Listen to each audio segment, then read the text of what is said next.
안녕하세요. 오늘 저희가 함께 들여볼 이야기는 젊음을 태운 선교새들이라는 소책자에서 가져왔어요.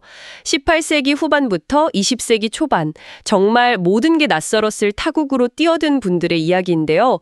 익숙함을 버리고 완전히 다른 문화 속으로 들어간 이들의 삶에서 오늘날 우리가 또 당신이 얻을 수 있는 통찰은 뭘지 한번 깊이 파고 들어가 보죠.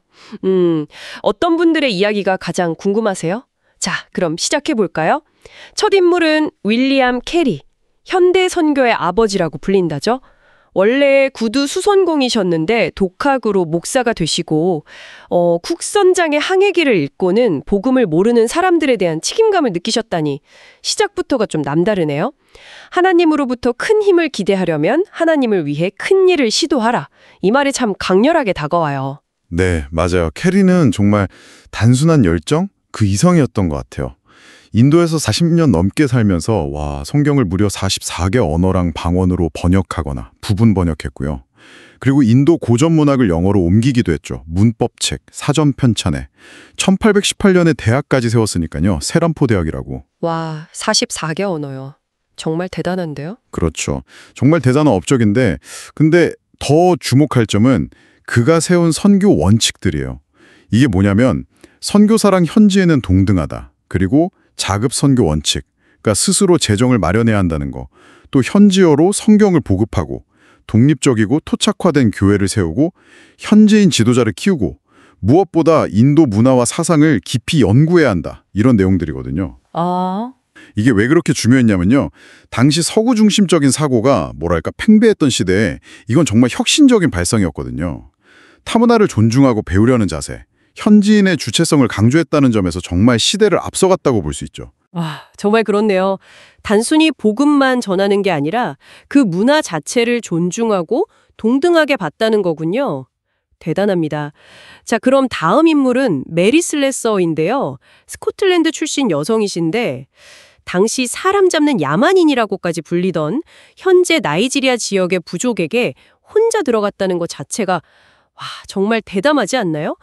특히 그 쌍둥이가 태어나면 아기들을 죽이고 산모도 쫓아내는 그런 풍습이 있었다는데 거기에 맞서서 아이들을 구하고 보호할 집까지 마련해 주셨다는 이야기는 정말 감동적이에요. 맞아요.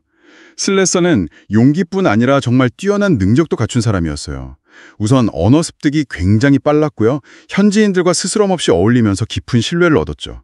성격도 아주 솔직하고 유머도 있고 카리스마 있는 성격 덕분에 부족 내에서도 영향력이 상당했어요.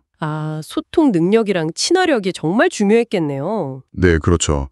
나중에는 분쟁 중재 능력을 인정받아서 영국 정부로부터 그 지역 부영사로 임명되기까지 했으니까요. 부영사요. 여성이요. 그 시대에. 네. 빅토리아 시대에 여성이 판사처럼 판결권을 갖는다는 건 거의 상상하기 어려운 일이었는데 정말 이례적이었죠. 그녀의 삶은 정말 문화와 성별의 한계를 뛰어넘는 용기와 헌신이 어떤 변화를 만들 수 있는지 생생하게 보여주는 것 같아요. 만약 당신이라면 그런 극한 상황에서 어떤 선택을 했을지 생각해보게 되죠. 부영사라니 정말 놀랍습니다. 그만큼 현지에서 깊은 신뢰와 존경을 받았다는 증거겠네요. 다음은 C.T. 스터드인데 이분은 배경이 또 완전히 달라요. 부유한 영국 집안의 캠브리지 대학의 아주 유명한 크리켓 선수였다니 소위 말하는 엘리트셨잖아요. 그런데 캠브리지 7인 중 한 명으로 그 모든 걸 버리고 중국 내륙 선교에 뛰어들었다니 정말 대단한 결단이에요. 스스로를 하나님을 위한 도박사라고 불렀다는데 그만큼 위험을 감수하는 믿음의 소유자였나 봐요. 네, 스터드는 정말 도전 그 자체인 삶을 살았다고 할 수 있어요. 중국이랑 인도에서 활동한 후에도 멈추지 않았죠.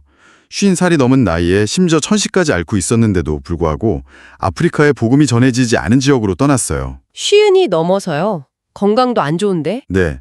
그래서 지금의 콩고 민주공화국 지역에서 세계 복음화 십자군 WEC라는 선교단체를 세우는 기초를 마련했고요. 만약 예수 그리스도께서 하나님이시고 날 위해 돌아가셨다면 내가 그분을 위해 어떤 희생을 치르더라도 그것은 결코 큰 희생이라 할 수 없다는 그의 말을 보면 그 신념의 깊이가 느껴지죠. 정말 안정적인 삶 대신 소명을 따라 모든 것을 거는 삶의 무게와 가치에 대해 다시 생각해보게 만드는 인물입니다. 마지막으로 허드슨 테일러를 좀 더 살펴볼까요?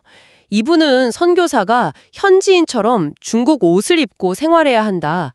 이런 주장 때문에 당시 엄청난 논란의 중심에 섰다고 들었어요. 이게 왜 그렇게까지 논란이 됐던 걸까요? 당시로서는 좀 파격적이었나 보죠. 네, 그렇죠. 테일러가 주장한 건 상황화, 영어로는 contextualization이라는 개념이에요. 쉽게 말하면 복음의 핵심 메시지는 변하지 않지만 그걸 전달하는 방식은 현지 문화에 맞게 조절해야 한다는 생각이죠. 예를 들어 서양식 옷 대신 중국식 옷을 입고 변발을 한다든지 중국식 관습을 따르는 것, 이런 것들이죠. 아, 그러니까 현지 문화에 맞추어서 다가가야 한다는 거군요. 맞아요. 근데 이게 당시 서구 선교사들 사이에서 복음을 타협하는 거 아니냐, 우월한 서구 문화를 버리는 거냐, 이런 식의 큰 반발을 샀어요. 심지어 재정 지원도 특정 단체에 의존하지 않고 오직 기도를 통해서만 얻겠다는 원칙을 세웠으니 여러모로 급진적이었죠. 정말 쉽지 않았겠네요. 네. 많은 오해와 비판, 동인도 회사의 방해도 있었고 개인적으로는 자녀와 아내를 잃는 그런 큰 슬픔까지 겪었지만 그래도 그가 세운 중국 내륙 선교회 CIM은 결국 중국 내륙 깊숙한 곳까지 복음을 전하는데 엄청난 영향을 미쳤습니다. 테일러의 접근 방식은 타문화권에서 소통할 때 현지 문화에 대한 깊은 이해와 존중이 왜 중요한지, 그리고 그게 또 얼마나 어려운 길인지를 동시에 보여주는 아주 중요한 사례라고 할 수 있어요. 정말 각기 다른 배경과 방식으로 헌신했던 분들이네요. 캐리의 그 체계적인 접근과 문화 번역, 슬래서의 용감한 현장 참여와 사회 개혁, 스터드의 모든 것을 건 도전 정신, 그리고 테일러의 문화적 통찰과 어쩌면 논쟁적이었던 상황화까지 참 한 가지 방식만 있었던 게 아니군요. 오늘날 우리가 서로 다른 신념과 문화를 가진 사람들과 어떻게 관계 맺고 소통해야 하는지에 대한 좀 본질적인 질문을 던져주고 있는 것 같아요. 그들의 헌신과 희생, 때로는 좀 논쟁적이었던 그 방법들을 통해서 지금 우리 사회에서 자신의 신념을 따라 산다는 것은 과연 어떤 의미일지, 또 타인과 어떻게 공존할 수 있을지, 당신에게는 이분들의 어떤 점이 가장 깊은 울림을 주었는지 한번 곱씹어보는 그런 계기가 되었으면 좋겠습니다.